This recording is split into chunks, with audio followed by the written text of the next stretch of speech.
સ્વાધ્યાય 1.3 એની અંદર દાખલા નંબર 4 છે એના વિશે અભ્યાસ કરવાની છે. લખીએ સ્વાધ્યાય 1.3 દાખલા નંબર 4 એના વિશે વાત કરવાની છે. જોઈએ શું કીધું છે તો મિત્રો આ દાખલો છે ખાસ મહત્વનો છે.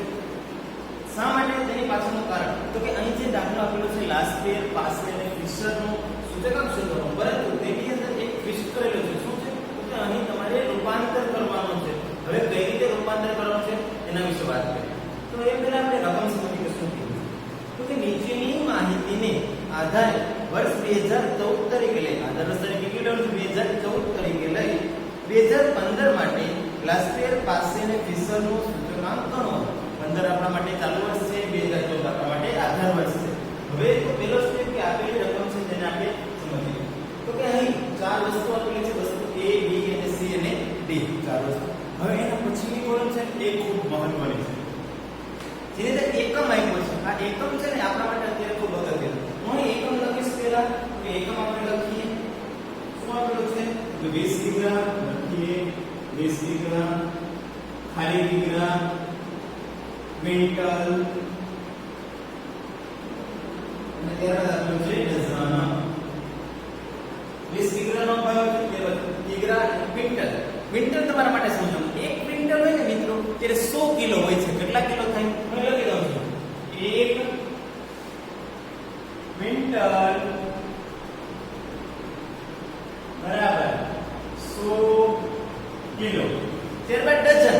એક ડઝન હોય તેની અંદર 12 નંગ હોય. કેટલા હોય 12 નંગ. અહીં લખીએ એક ડઝન બરાબર 12 નંગ. ત્યારબાદ એક કિલો હોય ને મિત્રો તો એની અંદર 1000 ગ્રામ હોય. કેટલા ગ્રામ હોય લખીએ અહીં એક કિગ્રા બરાબર 1000 ગ્રામ. આ ત્રણ વસ્તુ ખાસ યાદ રાખવાની. હવે આપણે રકમ સમજીએ. જે આપ્યું છે જેને આપણે આગળ શીખી હતા કે લાસ્પેર પાસેર ફિશરનો દાખલો. હવે ત્યારે ચાર કોલમ આપણે આ બનાવીએ છીએ કે જેની અંદર 2014 આધાર વર્ષ છે. આધાર વર્ષ માટે શું ઉપયોગ કરીએ કે 0 નો એનો ભાવ અને જથ્થો માટે P અને Q. તો 2014 નો ભાવ છે એ દર્શાવવા માટે શું આવશે P0. P0 એટલે પ્રાઇસ 0 આધાર વર્ષનો ભાવ. P0 2014 નો જથ્થો દર્શાવવા માટે Q0. આ બે બાબત શીખા મિત્રો કે 2014 નો આપણે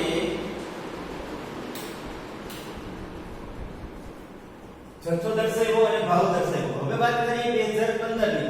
2015 માટે શું આવશે ભાવ માટે P અને 1 એટલે ચાલુ વર્ષ એટલે P1. અહીંયા આવશે Q1. આ ચાર કોલમ દર્શાવી દીધી P1 Q1 P0 Q1 Q0 ચાર દર્શાવી. હવે આપણે રકમ મૂકીએ તો કે અહીં રકમ તમે ટેક્સ્ટ બુક ખાસ સામે રાખજો. એની અંદરથી હું અહીં મૂકતો જાઉં માહિતી, પરંતુ રૂપાંતર પણ સાથે કરતો જઈશ. તો કે વર્ષ 2014 નો ભાવ છે તે જો તો કે વસ્તુ એ માટે 80 રૂપિયા છે. કેટલા રૂપિયા આપ્યા છે તમને 80 રૂપિયા. આ 80 રૂપિયા છે ને તો સામે મિત્રો જો એકમ છે ને 20 કિગ્રા છે. એનો મતલબ કે 80 રૂપિયા છે ને 20 કિલોના છે. આપણે કેટલા કિલોના જોઈએ તો આપણે તો 1 કિલોના જોઈએ છે. તો આપણે શું કરવું પડે તો એની ગણતરી લખીએ.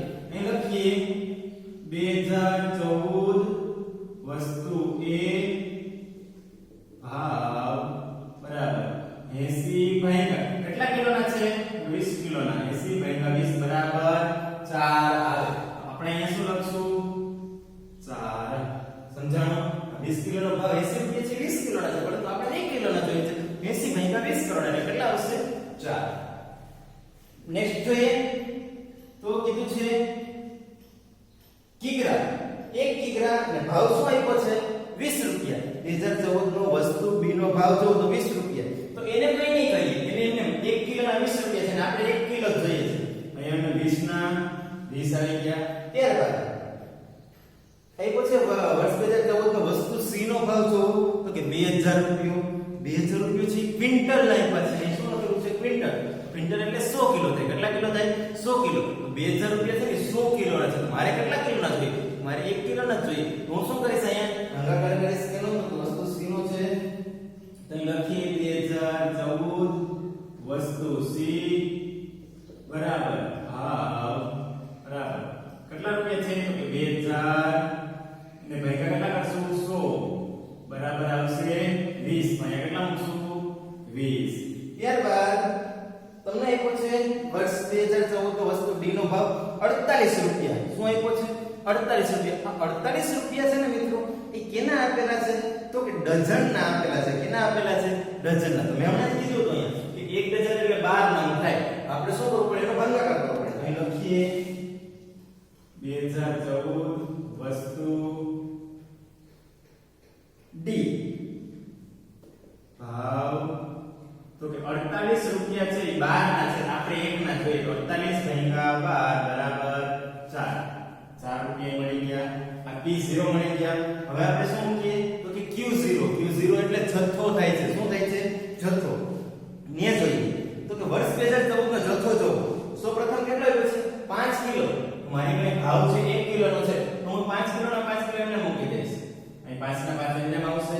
ત્યારબાદ આપ્યું છે 2400 ગ્રામ આપ્યું. શું આપ્યું? 2400 ગ્રામ. પણ મિત્રો અહીં જો ભાવ તમને કિગ્રાનો આપ્યો છે, પણ તમને અહીં વસ્તુ કેટલી કીધું કે ગ્રામમાં આપ્યું. તો ગ્રામનું રૂપાંતર કેમાં કરવું પડે? કિલોગ્રામમાં કરવું પડે. તો હમણાં જ શીખી ગયા કે 1 કિલો એટલે 1000 ગ્રામ થાય. અહીં લખીએ વસ્તુ કઈ છે? તો કે વસ્તુ બી, એનો શું આવશે? ભાવ નથી. હવે શું આવશે? અહીંયા જથ્થો બરાબર તો કે 2400 ભાગ્યા 1000 બરાબર 2.4. હવે શું આવશે? અહીંયા 2.4 આવી ગયો. ત્યારબાદ 10 કિગ્રા એ પછી વર્ષ 2014 માં વસ્તુ સી નો જથ્થો 10 કિગ્રા. તો 10 કિલો તો મારે 1 કિલોનો ભાવ છે, તો 10 ના 10 એનું રાખીશ. ત્યારબાદ આપ્યું છે તો કે 30 નંગ. તો 30 નંગ મારે 1 નંગનો ભાવ છે. આપણે ડઝનનો જે ભાવ હતો એનું રૂપાંતર કેમાં કર્યું? નંગમાં કર્યું. તો 1 નંગનો ભાવ છે એ શું લખશું? તો કે કેટલા રૂપિયા છે? સોરી કેટલા નંગ છે? તો કે 30 નંગ. તો 30 ના 30 એનું રાખશું. 2014 ની ગણતરી પૂરી કરી. સેમ રીતે 2015 ની કરીએ. વર્ષ 2015 નો ભાવ જો પહેલી વસ્તુ એ માટે કેટલા રૂપિયા છે? 120 રૂપિયા. અહીંયા પણ એક પ્રોસીજર 120 રૂપિયા છે, કેટલા કિલોના છે? તો અહીં એકમ જોઈ આવવાનું 20 કિલોના છે. તો આપણે તો કેટલા કિલોના જોઈએ? તો 1 કિલોના જોઈએ. લખીએ 2015 વસ્તુ એ ભાવ કેટલા રૂપિયા આપેલા છે? તો કે 120. આ છે ને 20 કિલોના છે. આપણે 1 કિલોના જોઈએ. 120 ભાગ્યા 20 એટલે 6 રૂપિયા. અહીંયા લખશું 6. ત્યારબાદ 24 રૂપિયા કેના આપેલા છે? વસ્તુ બી માટે 2015 માં 24 આપેલા છે. ભાઈ જો એકમ 1 કિલોના છે, તો આપણે લખશું 1 કિલોના 24 રૂપિયા. એમને લખી નાખશું ને રૂપાંતર કરવું પડશે નહીં. ત્યારબાદ જો વર્ષ 2015 માં વસ્તુ સી માટે ભાવ તો કે 2800 રૂપિયા. પણ 2800 રૂપિયા કેના છે? તો કે ક્વિન્ટલના છે, એટલે કે 100 કિલોના છે. પરંતુ મારે કેટલા જોઈએ? 1 કિલો. તો રૂપાંતર કરીશ 2015 વસ્તુ સી ભાવ 2800 ભાગ્યા 100 બરાબર 28. અહીં કેટલા મૂકશું? 28. ત્યારબાદ 72 રૂપિયા. 72 કેના આપેલા છે? તો કે 1 ડઝનના 72 છે. પણ તમારે કેટલા જોઈએ છે? તો કે 1 નંગના જોઈએ. અહીંયા જે ગણતરી કરીએ છીએ 12 વડે ભાગાકાર કરીએ. 2015 વસ્તુ ડી ભાવ 72 ભાગ્યા 12 બરાબર 6 રૂપિયા. અહીંયા કેટલા આવશે? 6. વિદ્યાર્થી મિત્રો અહીંયા આપણે ત્રણ વસ્તુનું કોલમ પૂરી કરેલી.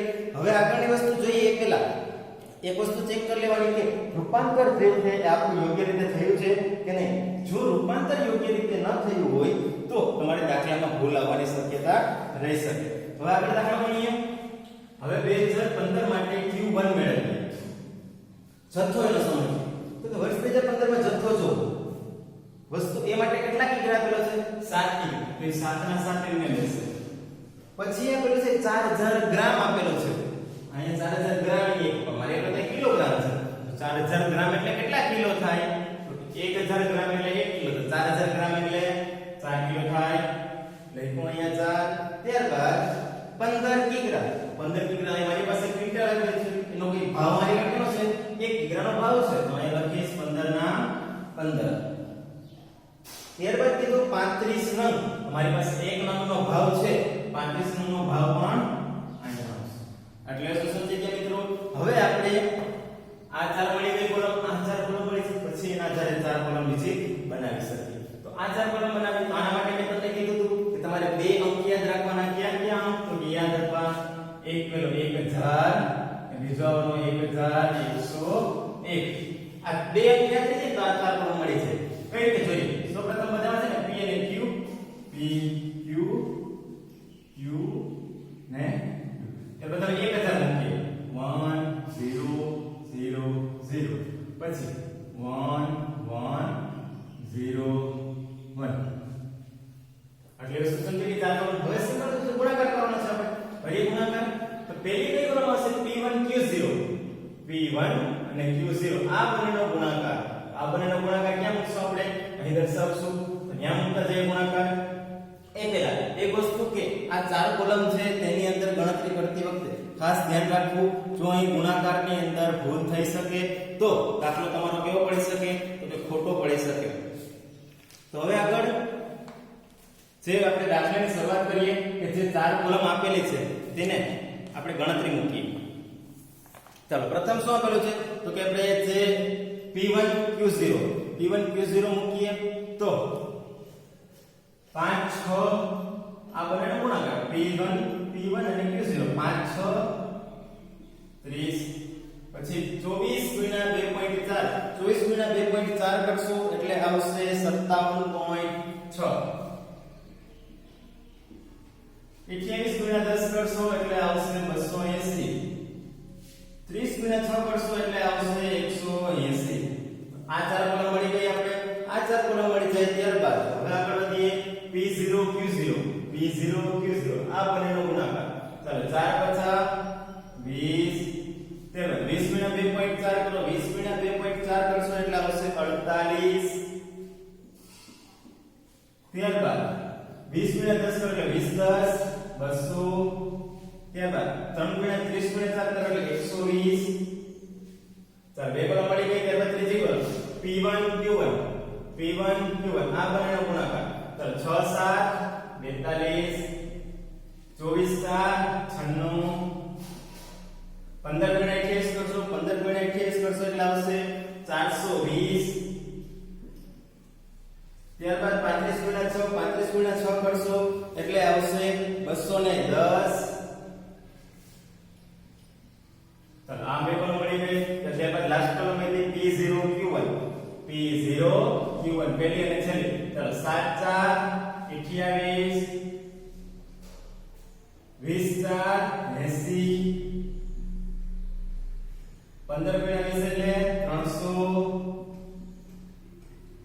35 ગુણ્યા 4 કરશો 35 ગુણ્યા 4 કરશો એટલે આવશે 140 આવશે કેટલા આવશે 140 આ ચાર કોલમ મળી ગઈ હવે આ ચાર કોલમ મળી ગઈ હવેનો દાખલો તમને ખ્યાલ છે હવે શું કરવાનું તો કે આપણે લાસ્ટ ટાઈમ પાસેને ફિક્સ ત્રણેયના સૂત્ર મૂકવાના આ ત્રણેયના સૂત્ર ક્યાં છે એના આધારે આ ચાર કોલમનો સરવાળો અહીં મૂકવાનો અને આપણે આગળ દાખલો ગણી શકીએ સરવાળોનો કરી તમે લોકો ટ્રાય કરજો અને આગળનો દાખલો છે તમે લોકો બતાવજો આ વિડિયો માટે બસ એટલું જ અને ગણતરી ખાસ કરી લેજો સરવાળો કરી અને એના ત્રણ સૂત્રો મૂકીને ગણતરી તમારે લોકોએ કરવાની